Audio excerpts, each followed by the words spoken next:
Italiensk opslag kan også laves, hvor man bruger noget restegarn til at slå op på. Man tager lige lidt restegarn, man har, og så slår man halvdelen af de masker op, man skal bruge til sin rib. Hvis nu jeg siger, at jeg vil have 20 masker i min rib her, så slår jeg kun 10 masker op, og det gør jeg med almindelig krydsopslag. Og det gør jeg med mit restgarn.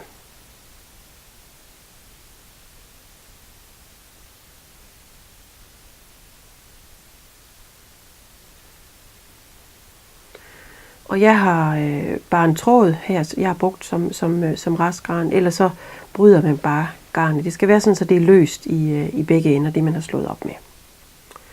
Jeg vender det, og så skal jeg selvfølgelig strikke med mit almindelige garn.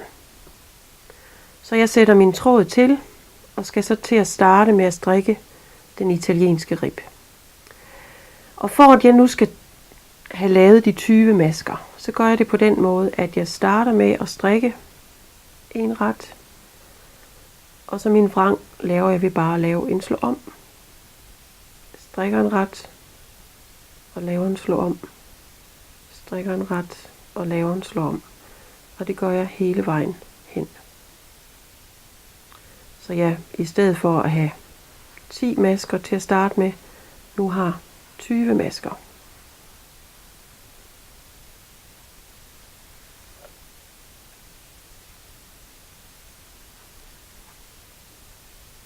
Det er vigtigt ikke at slå om masken for løs, for det kan godt gøre, at startmasken ligesom bliver sådan lidt løs i det. Jeg er henne og vender, og det skal man lige passe på, fordi jeg har jo en slå om her til at starte med. Jeg vender. Nu skal jeg så strikke de her 4 pinde først på en speciel måde, når man strikker italiensk rib.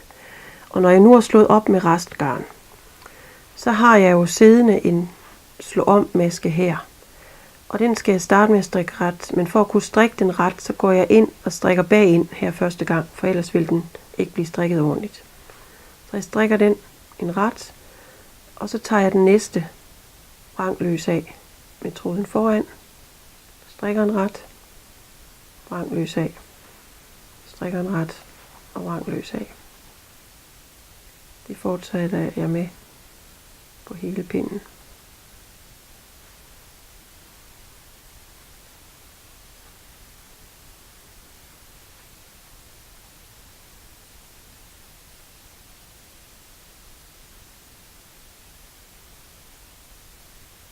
Og den sidste tager jeg vrangløs af. Jeg vender. Det var den første gang. Jeg skal strikke 4 pinde på den her måde. Nu er den her som en almindelig ret, så nu strikker jeg den bare ret. Og jeg tager vrangløs af. Strikker en ret.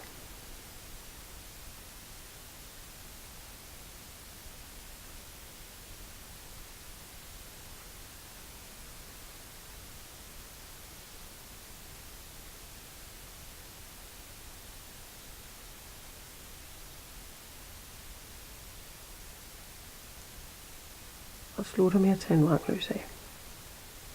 Det var anden pind. Strikker tredje pind.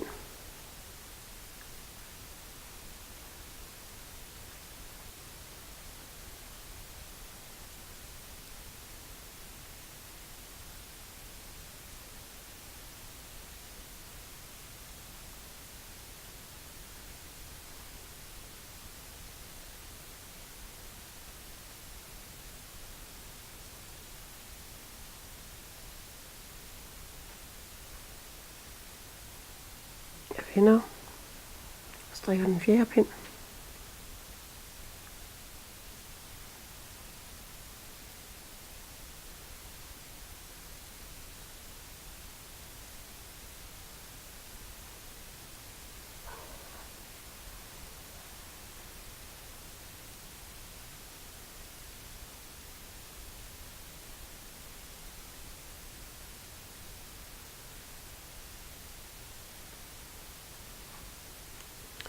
Nu har jeg så strikket de 4 pinde, Og nu skal jeg så egentlig fortsætte med at strikke, som maskerne viser, ret og vrang og ret og vrang.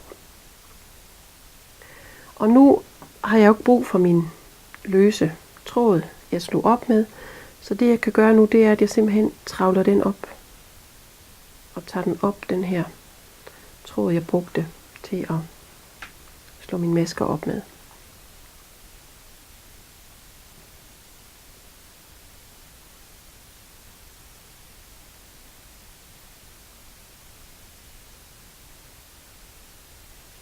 Hvis man synes, det tager for lang tid, og man ikke vil genbruge sin tråd, kan man også bare klippe den over nogle steder, og så hive den op.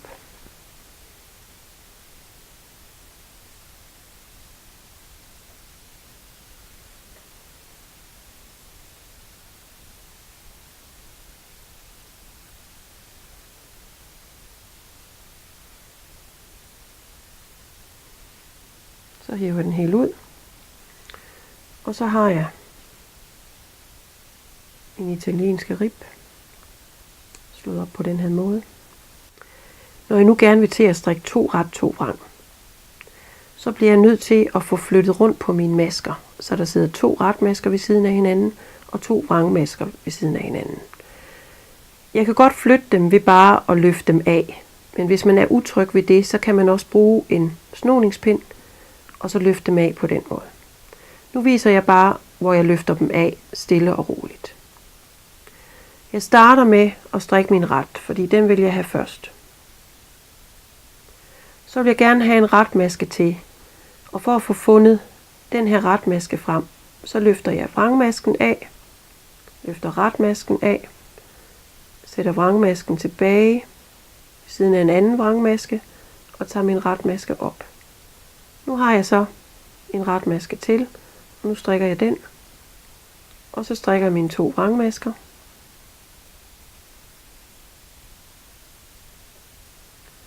Nu skal jeg igen have flyttet. Jeg starter med at strikke en ret. Løft af og løft af. Sæt vrangmasken tilbage og sæt retmasken tilbage.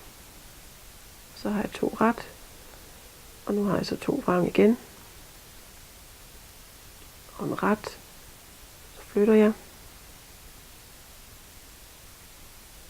Hvis man gør det lige så stille, så er der ikke nogen masker, der ligesom løber op.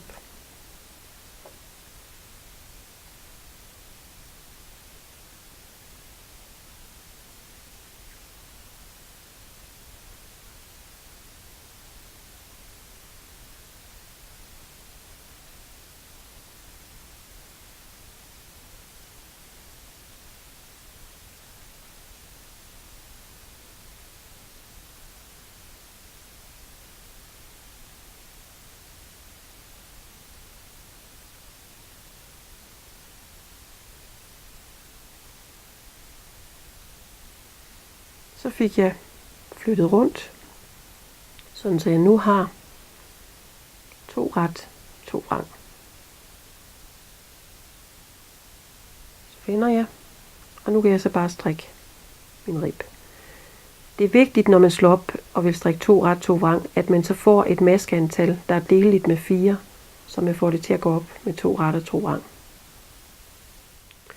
Her kan I så se, nu har jeg fortsat med at strikke 2 ret, 2 vrang med den italienske opslag, og sådan kommer det så til at se ud.